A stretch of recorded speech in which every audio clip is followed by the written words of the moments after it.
Hey everybody, we're going to talk about apostrophes in this video.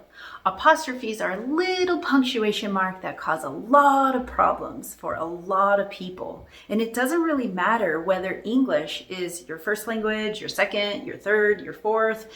Apostrophes are a little bit tricky. So let's talk about what they are and some of the rules for when to use them. All right, so just to do a quick overview, there are 3 uses for apostrophes. A lot of people focus on the 2, but I'm adding a third one. Okay, so the first is for contractions, which I'm going to talk about in a minute. And then the other time we use apostrophes is for possession. And then the final one is what I'm going to call weird plurals. Okay, now what is an apostrophe anyways? Well, it's that little mark that goes on top of the letters, not at the bottom, but it looks like a comma, but it goes on the top. So it would look like, up there, it would be like that, but we would never put one there, and I'm going to tell you why. All right, so we're going to start with contractions as the first use for apostrophes. Now, contractions are basically when we put 2 words and mush them together, push them together, and we want to show the reader that we know we have pushed 2 words together. We know we've done that, and we want you, the reader, to know that we have done that and that we know we have done that. So we're going to signal with an apostrophe to show you, the reader, that the writer knows that there are some letters missing because the 2 words were pushed together. And that apostrophe is a sign to show the reader that there are some words or letters that are missing. So, for example, you might see a contraction like this. For these 2 words, it is. So this is a very common contraction, and it becomes it's. That's it. So we have an apostrophe right here. What does the apostrophe mean in this sense? In this case, the apostrophe is showing the reader that there's a letter missing, okay? And in this case, it's the letter I, okay? So this is a sign to show, I know a letter's missing, but that's because I contracted these words and I pushed them together. So this just shows you that I did that. Okay, another one, you can use an apostrophe for 1 missing letter or many missing letters. Okay, so like could have, right? We can push these words together to make a contraction, and it becomes could have. Here's the apostrophe right here. Now that is actually taking the place of these 2 letters, H and A. Okay, so it could be 1 letter, it could be 2, it could be more, okay? But the point is that a contraction is when you push words together and you use the apostrophes to show that there's some letters missing. All right, so here's a few more apostrophe contractions that are pretty common. So we have it is becomes it's, he is he's, she is she's, we are is we're, they are is they're, we will is we'll, they will is they'll, and it goes on, there's more, right? I'm just giving you a few. It has is it's, okay? He has is he's. She has is she's. And I'm going to stop here for a second because I want to point out that these are now the same, right? So we can see it's, he's, she's. It's, he's, she's. They're the same apostrophe when they're the same type of contraction. They look exactly the same. Now, how do you know? I get this question all the time from students. How do you know when it's supposed to mean he is and not he has? And the answer to that is you got to look at what comes after it, okay? So if you see a verb in the past participle form here, such as eaten, then you know he's eaten means he has eaten, because we usually use has or have before the past participle. But if the verb is something like, a progressive form of the verb, or some sort of adjective like happy, then you know that the S here means the be verb, okay? All right, so here's some more. We would becomes we'd. He would is he'd. Are not becomes aren't. Is not isn't. Who is becomes whose, okay? Now, that's a list of some really common ones. There's a lot more. So the question I want you to ask yourself when you're making an apostrophe like this, when you're making a contraction, is ask yourself, what are the two parts of that? If you're pushing two words together, indeed, if you are, because you might not be, right? If you are, what are those two parts? And if there are two parts, you push them back together and then you can use that apostrophe. Just make sure you know where it goes. Sometimes even I get confused about where to put the apostrophe with aren't. And another thing I want to say as a writing instructor for formal academic English, a lot of times you will hear, and I will tell my students, that they shouldn't use contractions like this, apostrophes like this, in formal academic writing, only because it sets like a more informal tone. Because when we're speaking, we contract our words all the time. So I guess what I'm saying is that most formal writing situations will discourage writers from using contractions like this. But to be honest, it's not that big of a deal. In my opinion, it's not that big of a deal if you do use a contraction, depending on what you're writing, right? Especially for my students, because it's language and there's so many other issues that I want to focus on. So if they're using an apostrophe correctly and it's contracted, it's okay if it's put into a formal paper.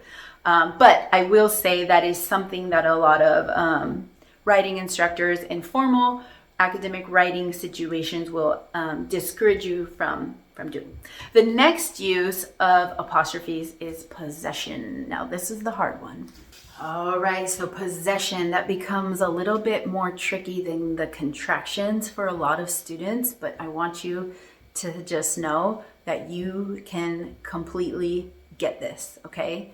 The rules are crystal clear, okay? So possession, what does that even mean? Possession just means to possess something, to own something, to have something, right? Like my marker. It is mine. I have it. I own it, okay? So one way I can show possession is to say the marker of Jamie, but we usually just use an apostrophe and we will say Jamie's marker. Okay, and I'm going to show you how to do that, but let me give you some more examples of possession. My book, it's mine. Jamie's book, okay? This, hand sanitizer, Jamie's hand sanitizer. Those are my things, I possess them, okay? So written, they would look like this. Would I do this? The book of Jamie? I could, it's grammatical, it makes sense, but in another way, and the more common way we do it, is we just put the name or the thing, right? It's always a noun, by the way. Nouns are the only thing that can own something, okay? It doesn't necessarily have to be a person. This is not a person, but this marker has something. It has a lid. Right? So the marker's lid, it owns it, okay? But it needs to be a noun, okay? And then the other thing needs to be a noun, all right? So look, Noun, again, a noun is a person, place, thing, or idea. I do have a video that reviews what nouns are. It's called Parts of Speech if you need to review that. But Jamie is a noun. This is a person. Book is a noun. It's a thing. Jamie owns this thing. So how do you show that without having to write it the long way? You put the person or the thing that owns, and then you put the thing that is being owned by that person or thing after it. Okay? And then to show that this thing or person owns that thing, you put an apostrophe and then an S. There's two parts. You put the apostrophe and then the S. So here's my name, Jamie. You put the apostrophe and then the S to show possession. Same thing here. Jamie's hand sanitizer. Jamie's marker. Okay? Here's another example. The marker's lid, right? The marker owns this lid. This lid belongs to this marker. And I showed it with apostrophe S, okay? Now, this is where it gets a little bit complicated, okay? I said that to show that you or anyone or anything owns or possesses something, you need to use apostrophe S. And in most cases, that's true. Let me show you. So let's see if we could use what we just learned here on this list of names. Amir has a lunch. So that becomes Amir's apostrophe S lunch, and it's his lunch. Maria has a class. How do we show that? Apostrophe S, Maria's class. Sarah has a job. How do we show that she owns that? Apostrophe S. Most of the time, it's just apostrophe S to show possession. Here's where it gets tricky. James owns a phone. How do we show that James owns this phone when we already have an S? Well, this is why people mess up on apostrophes, I'm going to tell you. Because there's a sort of, okay, I don't know why, but there's two ways you can do it. I don't know why they want to give you two options, why the books want to give you two options when it's already confusing enough. But the reason why it's confusing is because you actually have two right ways to do this. The one right way is you can just add an apostrophe S. That's technically correct. The thing is, it looks a little weird to see an S apostrophe S for a lot of people, okay? So the other right way to do it is to just put an apostrophe when a name or a word, a thing that possesses something else, already ends with an S. So there's an S here already. It's James, that's one person, just like this is one person, this is one person, this is one person, this is also one person, but it's not going to be apostrophe S if you don't want it to be. It could be just apostrophe. So what I'm saying is there's two right ways. You can just put an apostrophe, or you can put it like this. I'll tell you what I prefer. In this case, I prefer just putting the apostrophe, but I'll tell you why that's confusing in a second. Okay, next one, Sanaz. Sanaz. This one's not actually a problem because it doesn't end with an S. But what I'm pointing out here is the sound of the word at the end. So just like all the other ones, you want to show Sanaz owns a grade. So we're going to say Sanaz's grade. But did you hear what I did? I said Sanaz's grade. I added an extra syllable. And the reason why I had to add an extra syllable right here, when I added this apostrophe S, the reason why I added the syllable is, Sanaz is is because the name ends with a z or a s or a sh sound. When a name or a word that you want to use to show possession ends with a s, sh, ch, these sounds like this, usually S and Z, okay, S and Z, you need to add an extra syllable, okay?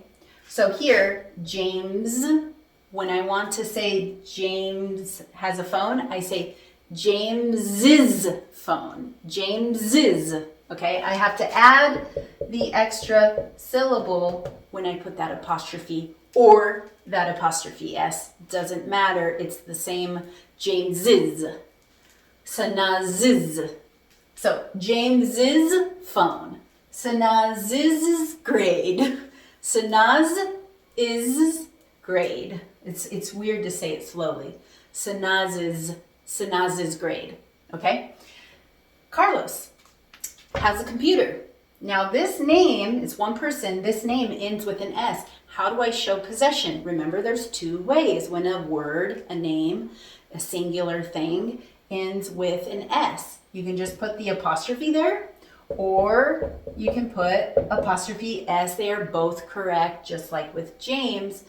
But remember, the pronunciation is going to change. It's going to be Carlos's computer. Carlos's. Sanaz's. James's. But listen to this. Sarah's. It's Sarah's. There's no is added because the name doesn't end with a s or a z or a sh or a ch sound like that, okay? Maria's, that's it, Maria's class. Amir's lunch, okay? So that's one thing about adding that apostrophe S for possession. Now, if you want to learn more about how to pronounce words that end with an S, whether it's possessive or plural or third person singular S, I do have a video on how to pronounce them. I'm not going to go into it a lot here, but there is a video on that you can find on how to pronounce the S's, okay? Now, let's talk about another level of confusion with these apostrophes, but I want you to know, again, just like this, it's very rule-based, so you can learn this. Remember how we went over this, right? These examples, Maria's class, Jamie's book, Carlos's computer. Notice that all of these names are people, okay, but they're also singular. Singular just means that it's one, right? So these are all singular. So one Maria, one Jamie, one Carlos. It doesn't matter how many is over here. That can be singular or plural, right? The class is singular, but it can be classes, and this is the same. Maria's classes. One of her classes or all of her classes. Jamie's book. Jamie's one book or Jamie's all of her books. Doesn't change anything here. Carlos can have one computer and it could be his, or it could be all of his computers. This stays the same, okay? I'm talking about the person or thing that possesses when it's just one. When it's singular, you just need to add apostrophe and an S after the name, unless it's a name that ends with an S already. And in that case, you can just add an apostrophe, or you can add an apostrophe S either way. Now, that's for singular nouns that possess things. What about when we have things that are plural possessing things? And by plural, I mean more than one. So it could be 2, 3, 500, plural, okay? So look at this. I put the numbers so you can see that it's plural. 5 students. All 5 of them have papers, okay? They can share the same paper, or they can have their own papers. It doesn't matter. There's 5 of them, so it is plural. And they all own something. So how do I show possession in this case? Well, the rule is when it's plural, when there's an S already there because it is plural, then all you do is add an apostrophe. You don't add an apostrophe S, you just add an apostrophe after the S, okay? So when it's plural, you just add an apostrophe. When it's singular, you add an apostrophe S, unless, of course, it's the exception that I talked about earlier. Let's look at another example over here for the plurals. 3 kids. How many is that? Is that singular or plural? It's plural because there's 3. So look over here. You have an S here, right? So that's a plural S. So to show that these 3 kids all have a teacher, we need the apostrophe, okay? And it's going to go after the S because this is a plural S to show that it's more than one, okay? 2 markers. Look, 2 markers right here. There's 2. It's plural, okay? And I want to show that these markers have something. They own lids. How do I do that? I need to add the apostrophe after that S because that is a plural S, okay? Now, what do I do when a word is plural, but it's an irregular plural? So a lot of times in English, of course, because we have all these irregulars, right? We have irregular nouns and irregular plurals. So to make something plural, we usually add an S to it, but not all words. Like this word, child. It's not childs, it's children. That's an irregular plural. Children is plural. Child is singular. Mice is irregular plural for the word mouse. 1 mouse, 2 mice, right? Women is an irregular plural for the word woman. Woman is 1, women is 2, okay? So when we have an irregular plural for any noun, but that noun is owning something, possessing something, like children. They possess or they own or they have a teacher, right? How do I show that these 3 children have a teacher?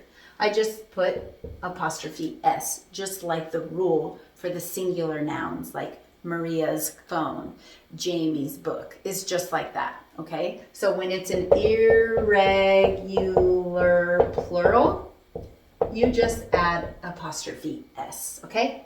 2 mice, they have a hole, right, in the floor of the house. So 2 mice's hole, okay?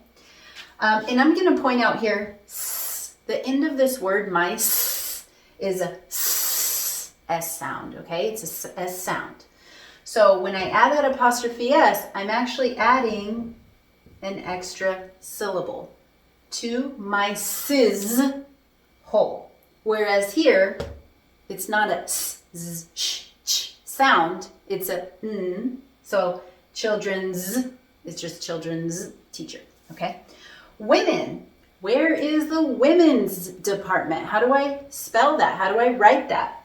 I put an apostrophe S. This is plural, just put an apostrophe S. So in reality, an irregular plural is actually easier than a regular plural. Isn't that funny?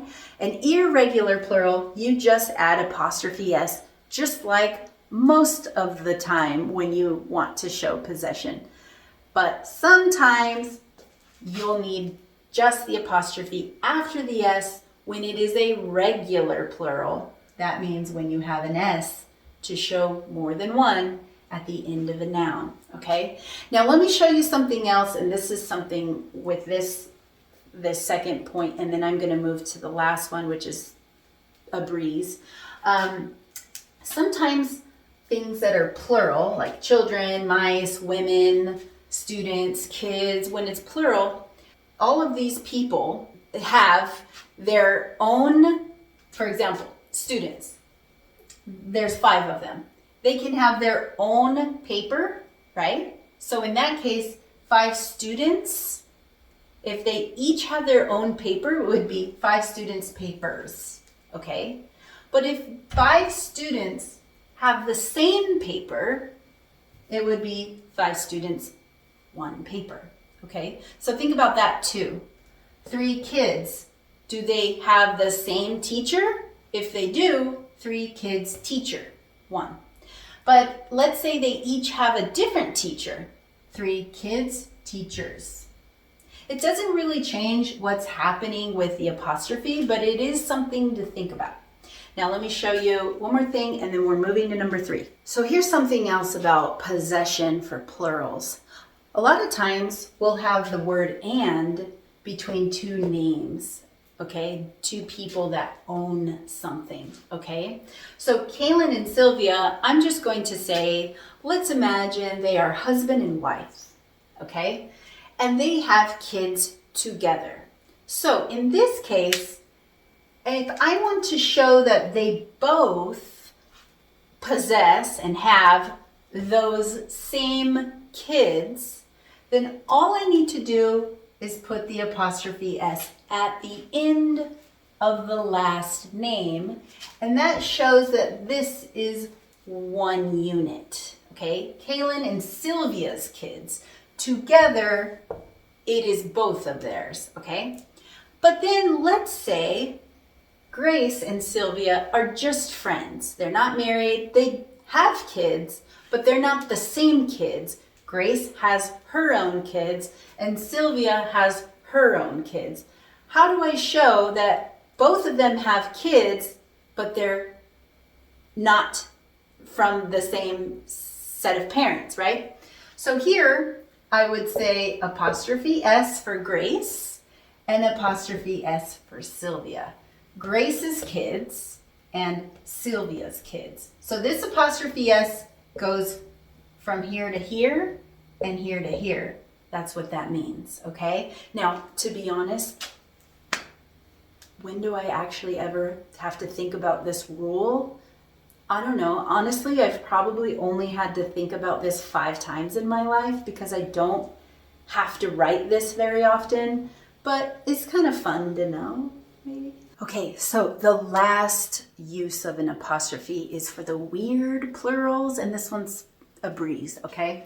So sometimes we want to say that we have many of something that we don't usually count, okay? So like, let's say I have a student that got 3 A's on her last test, her last class, okay?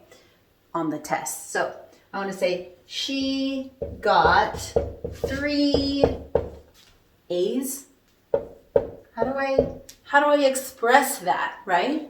If I say it like this and I just add an S, which is fine, you can do this, okay? Then it looks like the word as. So what you can do is you can just add an apostrophe before that S to show the reader that you're talking about the letter, but there's nothing being possessed here, and there's no contraction here. It's just a way to show the reader that you're counting this thing that's usually not counted, okay? Just like this, I can say she finished 5 DLAs. A DLA is a directed learning assignment, and at my job we say DLAs. How many DLAs have you done, right? So if I want to write that down, she finished 5 DLAs, okay? So I can do it like this and just add the S. But another way I could do it is to add the apostrophe S. Both are fine, both are correct, both mean that we're trying to show some sort of weird plural. You know, it looks weird, so I'm adding an apostrophe. We also do this with numbers, right? So there's a lot of 5s in this room. Like I see a letter 5, I see the number 5 here, there. There's a lot of 5s in front of my face.